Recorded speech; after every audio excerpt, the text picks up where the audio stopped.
Welcome back to the Find Food Freedom podcast. Today, we're chatting about physical versus mental restriction. This is something that we talk about, I feel like, on almost every single masterclass or training or even conversation that we have with clients at Find Food Freedom, because there is no way to make peace with food, to find food freedom, without talking about the difference between physical versus mental restriction. So you might be saying, what is that? What the hell is that? I think most of you can probably kind of guess what the physical restriction is, right? So when we are dieting, any diet, doesn't matter what diet we're doing, we physically restrict food somehow, right? So go ahead and just think about, like, in your head, what is the most recent diet you've done or the most prominent diet you can think of? What was it restricting? And go ahead and just say it out loud, type it in your phone, comment it, like think about what food have you restricted most recently on a diet, or maybe most prominent. And so I'm just going to use an example because I see this example all the time. So let's say the keto diet, right? If you are on the keto diet, you are primarily restricting carbohydrates. And so that's a physical restriction. You're saying, I can't eat carbs. I am not allowed to eat carbs. I am not allowed to eat pizza, cake, cookies, ice cream, chips, crackers. Like, these are foods that you are physically restricting. And so what happens when we physically restrict is, think of it like a bow and arrow. So you pick up your bow and arrow and you say, no carbs, no carbs, no carbs, no carbs. And then you hit a breaking point where you're like, fuck that. I don't want to do this anymore, or I can't do this anymore, or I don't have access to the food that I need, or it's a stressful life event, or something happens, and you let go, and that arrow flies so much further in the opposite direction. And you say, screw it. I'm going to eat carbs, and I'm going to eat all the carbs. And once you let that guard down, right, then we have an urgency to eat more carbs because we said, screw it. I'm already eating the carbs. I'm just going to keep eating them. Maybe there's a thought process in your head saying, I'll just eat them now because come tomorrow, I'm not allowed to eat them again. Come Monday, I'm not allowed to eat them again. Come after the holiday, after the vacation, whatever it is, I'm not allowed to eat them again. And that creates an urgency to consume more of the food. And this is something that we see so common in the research. We know that restriction is the number one indicator of binging. So when restriction is present, binging will occur.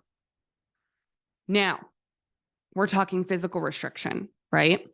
Now, some of you might say, Sammy, I'm not physically restricting. I'm eating the cake, the cookies, the ice cream, the pizza, the chips, the crackers. I'm allowing myself to physically, hand to mouth, chew, swallow, eat that food. That is where the mental restriction comes in.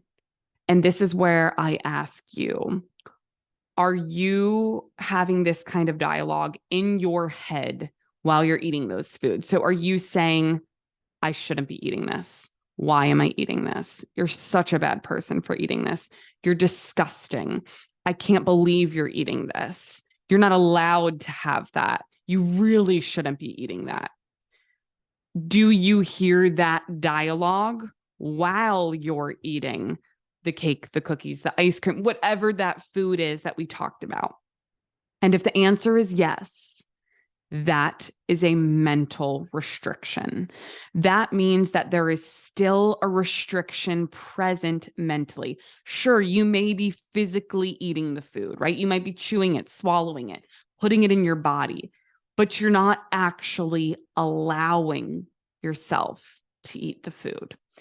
And so that's the difference between the physical versus the mental restriction. So some of you may be saying, I got both going on. Usually, if there's a physical restriction, the mental restriction's also there, because it makes sense, right? We're physically restricting the food because we don't feel like we deserve it. We don't feel like we should have it. We don't feel like it's healthy enough. There's usually like a reason why you're physically restricting it.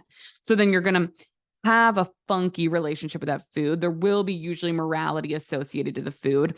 So then that makes sense that a mental restriction is present, because once you drop the physical restriction, let's say because you can't do it anymore, you want to eat the carbs, right? Whatever that thing is, then you're going to pair it with that mental restriction. Some of you, because remember, everybody is at a different place in their food freedom journey. Some of you may be like, you know what? No, I actually don't physically restrict anymore. Like, I'm allowing myself to eat all foods, which is one of the first steps of intuitive eating. So if we look at the principles, principle number 3, we're going to talk about 2 principles today, but principle number 3 is make peace with food. And that principle is all about the unconditional permission to eat. Now, I see on social media that a lot of people think that unconditional permission to eat means just eating all of the cake and the cookies and the pizza and the ice cream all of the time. And then that fear comes into play of, but if I have unconditional permission to eat that food, I'm only going to eat that food, and I'm always going to eat those foods, and I'm never going to be able to stop eating. I want to validate for you that that fear is totally normal. And the reason why is because if you have been restricting and or chronically dieting for 5, 10, 20, 30, 40, 50 plus years, that bow and arrow, right? You only know the out of control feelings around those foods because we've been restricting them. And when there's restriction, binging will occur. So if you have a restriction on pizza, cake, cookies, ice cream, brownies, chips, crackers, pasta, right, whatever it is, the only times you're eating those foods usually is when you, air quotes, shouldn't be, right? And so you feel like, I'm out of control. See, this is why I need to be on a diet. Because if I'm allowed to eat them, I can't stop myself. I'm out of control. I need to have restrictions placed on me because I'm animalistic around these foods. I'm addicted to them. I'm out of control. Well, I'm here to tell you the only reason that's happening is because of the restriction in the first place. When restriction is present, binging will always occur. So this is where the research of food habituation is so important. It's so important because food habituation tells us exactly what we need to know. Food habituation is the idea of the more we're exposed to a food, the less hold it has over us. So one of the biggest studies with food habituation was with college students in pizza. And these college students were told, like, if you come to this seminar, you're like for a month, every single day, or this study group, right, you're going to get free unlimited pizza for coming. And they were like, fuck yeah, like free pizza. This is going to be great. And what do you think happened after a few days of 100% free, unlimited access to pizza? I'm sure you can guess. These college students, after a few days, were like, I really don't want to look at pizza anytime soon, right? Now, do we want to ruin your relationship with pizza? Hell no. We love pizza. But that's what food habituation does. When you have access to this food over and over and over again, when you have exposure to a food over and over and over again, it becomes just food. And this is exactly what happens with, I'm going to use air quote, like diet foods. So I want you to think about foods that dieting or diets in the past have told you were, air quotes, good, right? Or that you should eat. So let's think of things like salad, or like grilled chicken breast, right? Or brown rice, or whatever that thing is that diet culture has told you, like you can have limitless spinach or limitless cucumbers, or, whatever that thing is. Then you look at that thing and you're like, great, spinach salad for the 17th time this week, right? And we're just kind of like, Yay. And you don't look at spinach salad and be scared to binge on it because you're like, I can have spinach salad whenever I want. And that is food habituation. And so we do that exact same thing with the foods in diet culture. We we have the spinach salads, the lean proteins, right? These things, and we have exposure to them over and over and over again. And then we're like, great, cool. We're so like over them. And what do you crave? The carbs, the pizza, the cake, the cookies, all of those things. Some of you might have experienced this in the opposite way if you've ever been on vacation before. If you've ever traveled, right, and gone on a vacation where you're having, or maybe like an all-inclusive vacation where you're having more of the fun foods and the play foods and maybe more alcohol if you are someone who chooses to drink alcohol, and you have this increased intake of that kind of food. And then what happens when you get home from the vacation? You're like, give me a salad, give me a vegetable, give me anything with just a gram of fiber in it to see if I can take a shit, right? Like we want the opposite. And that is food habituation. It is a beautiful thing. And so when we look at the intuitive eating process, that fear is so real when it's like, whoa, whoa, whoa, whoa, whoa, you don't understand. If I'm allowed to eat cake, pizza, cookies, ice cream, all of these foods whenever I want, I will never stop eating them. And I'm here to tell you, you won't stop eating them because I hope that you enjoy them, but you won't be afraid of them. You won't have urgency to consume them as fast as possible. You won't feel like a bottomless pit having them in your house and sneaking them late at night. They will become just food. It will be just that. It'll be just food. And that is where that principle number 3, making peace with food, is such a huge part of removing that physical restriction as well as the mental restriction. And then the other principle that I really wanted to get into when it comes to physical versus mental restriction is challenging the food police.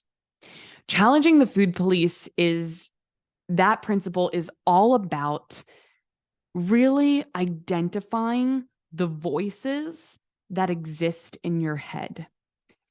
And this is something that we actually know is research-based, that there are real voices that show up in each and every single one of us. The one most commonly we hear, there's actually two that are, three, technically there's 5, but the 3 that I'm thinking of are the diet culture ones.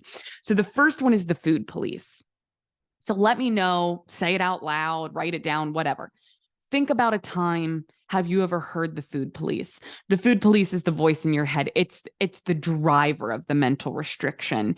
It's the one that is shaming you or putting guilt instilled in you for eating a certain food. It's the voice that's saying you shouldn't be eating that. Why are you eating that? Are you really having seconds? That is the food police. Okay. Then we have the nutrition informant. The nutrition informant is a voice inside your head that uses nutrition as a weapon. It says, you shouldn't be eating the donut. You should be eating the salad because the salad has less calories. You shouldn't be eating the bagel. You should be eating the broccoli because broccoli has fiber. It uses nutrition science as a weapon instead of a tool of self-care. It also instills guilt and shame. And then we also have the diet rebel. The diet rebel is the voice of self-sabotage.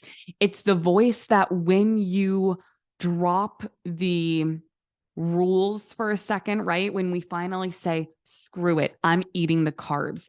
The diet rebel is the voice in your head that says, yeah, screw it. Eat all of the carbs because tomorrow we're not allowed to eat these. So keep going. You feel full? Fuck it. Go past your fullness. You're already uncomfortable. You're such a pig. Keep going. It's the voice that self-sabotages you and just pushes you through.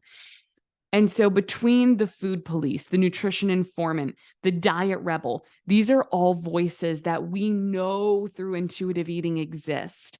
I promise you, as you're listening to this right now, I don't know you personally, but I know that these voices exist if you have chronically dieted, if you are recovering from an eating disorder. So naming these voices, identifying these voices, normalizing these voices is going to help you drop the mental restriction. Okay. So once we have awareness that these voices exist, then we can say, okay, where are these voices coming from? Because I promise you that you were not born into this life with these voices existing in your head. These voices are not yours. I know it's confusing because you're like, what? They're in my head, Sammy. They're definitely mine. Nope, not yours. Not your voice, not your true authentic self. These voices come from other people, come from parents, come from grandparents, mentors, coaches, partners, exes. These come from people who have been that voice in our life. If people have ever made a comment to you, are you really eating that? Should you be eating that? Are you really having seconds? People that have judged you, those voices, we collect them. We collect them and we put them into a little box and we store them in our brain. And those voices become the nutrition informant, the food police, the diet rebel. So it's people, it's social media, right? It's the very disordered influencers that are showing you a 500 calorie what I eat in a day and lifting their shirt up and showing you an 8-pack and inhaling a gust of wind for breakfast and telling you that that's healthy. It's these voices on commercials, right? Talking about, all of these stupid diets that are promising you a life of love and acceptance and health, and yet they're just so disordered. It's, celebrities like Gwyneth Paltrow that are talking about putting an IV in their arm instead of eating food. It's these voices are thoughts and beliefs and conversations and social media posts. They are not yours.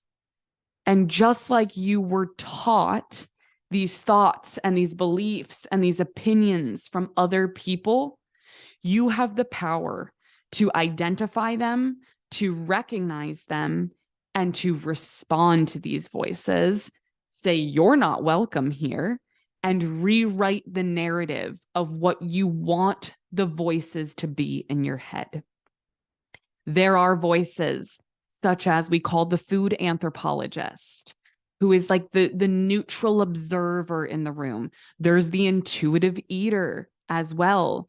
There's a nutrition ally that can actually use nutrition science and nutrition education in a way that honors our body. So there are many powerful voices that exist, but we cannot tap into those if the diet rebel, the food police, the nutrition informant, if these negative voices are just barking and screaming, we can't unlock the intuitive eater when the other voices are so, so loud. So I often get, that question of how do I stop the mental restriction? You have to eat the food. You have to expose yourself to the food, and you have to be very intentional about responding to the voices in your head. I think a lot of power comes from writing things down, getting a journal, getting a note in your phone. When you hear a voice in your head that says you shouldn't be eating that, I want you to write it down, and I want you to identify, where have I heard this before? Where is this voice coming from? And when you do that, you take the power back because you say, that is not my voice. And then I want you to respond to that voice. And it may feel weird at first. You can write it down. You can say it out loud if you're in a safe space. And you can say, I do deserve to eat this food. I'm a human being who deserves to eat food. If I have the privilege of food security and access to food, I do not need to restrict myself. Food is my brain's number one source of energy, right? Like some of these simple mantras. I am safe. I am okay. I'm allowed to eat this food. Sometimes reframing your self-talk as you would speak to a loved one can also be very, very helpful. So I find for clients in the beginning of their food freedom journeys, they are very self-deprecating. They do not have a lot of self-compassion.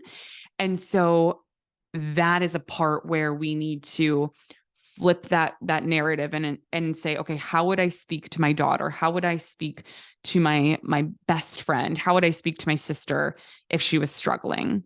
I would tell her blank, right? Maybe it's, of course you deserve to eat food. You're allowed to eat, and I find it so much easier sometimes for people to find compassion towards their loved ones versus themselves. And so that can sometimes help you shift that narrative as well. Woo, we've just gotten through a lot. So I really want to encourage you, if you're listening to this and you're like, wow, light bulb moment. I've never thought of it this way, of restriction physically versus mentally. Just building awareness of that alone is a huge step. So give yourself credit, give yourself grace, continue to build on that awareness. We cannot change our relationship with food if we don't have awareness. I also really want to highly encourage you to leave the guilt and shame at the door. We do not need to bring guilt and shame. You do not need to feel guilt and shame for having a physical restriction set or mentally restricting yourself. Just be a neutral observer. Get curious about this. And so if you are watching this right now, you're watching this, let's say on TikTok, you're watching this on Instagram, and you're like, holy shit, I feel like I've learned a lot in this short amount of time. Well, then I would absolutely love to invite you to our Find Food Freedom membership live masterclass tonight, literally tonight, Thursday. It's Thursday right now at 7 p.m. Eastern Standard Time. I will be going live for a membership masterclass. So this is a small, intimate group of people where we will be going through tonight how to meal prep as an intuitive eater and talking about ways that we can use meal preparation as an act of self-care if we so choose. In addition to our monthly masterclass with membership, we also do live check-ins twice a month. So as a member, you get a masterclass every month on a different topic. You get a live check-in where we get on Zoom together. You turn on your camera, you turn on your mic, and you say, this is what I'm struggling with. This is what I need help with. And you really get that counseling and coaching experience. We also have, for every single Find Food Freedom member, you get access to our membership library. So our membership library is a library of over 35 different masterclasses that we have done, so many different topics, and you have access to all of them. So some of I'm just going to shoot out random ones. There is a masterclass on every single intuitive eating principle right now. So if you're like, I really want to dive in deeper with challenging the food police, which is something that we talked about today, then you can watch a 1-hour masterclass where I go into the research and the analogies and the ways to apply that. Again, every single principle we have a masterclass on. We have a masterclass on how to build a better body image, a masterclass on how to navigate fat-phobic loved ones, a masterclass on how to unpack our own weight bias, a masterclass on the truth behind weight and health. So if you're someone who's like, okay, this all sounds great, but I've been told I need to lose weight for my health. Again, go check out the masterclass library. You can get in right away. So if you're somebody who's like, I want all of that, you can head over to the link in bio right now, sign up for tonight's masterclass. If you cannot make it live tonight, again, tonight's masterclass is going to be added into the library so you can watch it back whenever you want. So that is something so easy. Our monthly membership is only $27 a month. Yes, you heard that correctly. So you get a live masterclass with us, you get 2 live coaching sessions, and you get access to our library, which has over 35 hours of masterclasses in there that you can choose from. And that is only $27 a month. You can also cancel your membership anytime you want. So if you're like, I've been in it a few months and I feel like I got what I needed, you cancel, no cancellation fees. We also have an option if you're someone who's like, oh yeah, I need this support, I want this long-term. We have an option for our membership, you'll see, where you get 3 months completely free. So when you go to the link in bio to sign up for tonight's masterclass, you'll see that where you can get 3 months completely free. So again, if you're on Instagram right now, if you are on TikTok right now, and you want more support, you feel like I've been speaking directly to you with the physical and mental restriction, please head on over to our link in our bio and you can sign up for tonight's masterclass. And again, that's at findfoodfreedommembership.com. That's findfoodfreedommembership.com. And if you're someone who's like, all right, I just need general resources right now, I want to check out all things Find Food Freedom, you can head on over to findfoodfreedomresources.com. You'll find free trainings. You'll find all the information on membership. You'll find an application for coaching.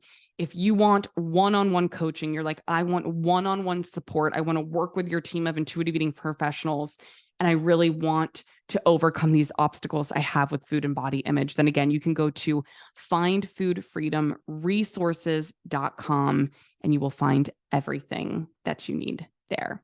Thank you so much, and I will see you again next week.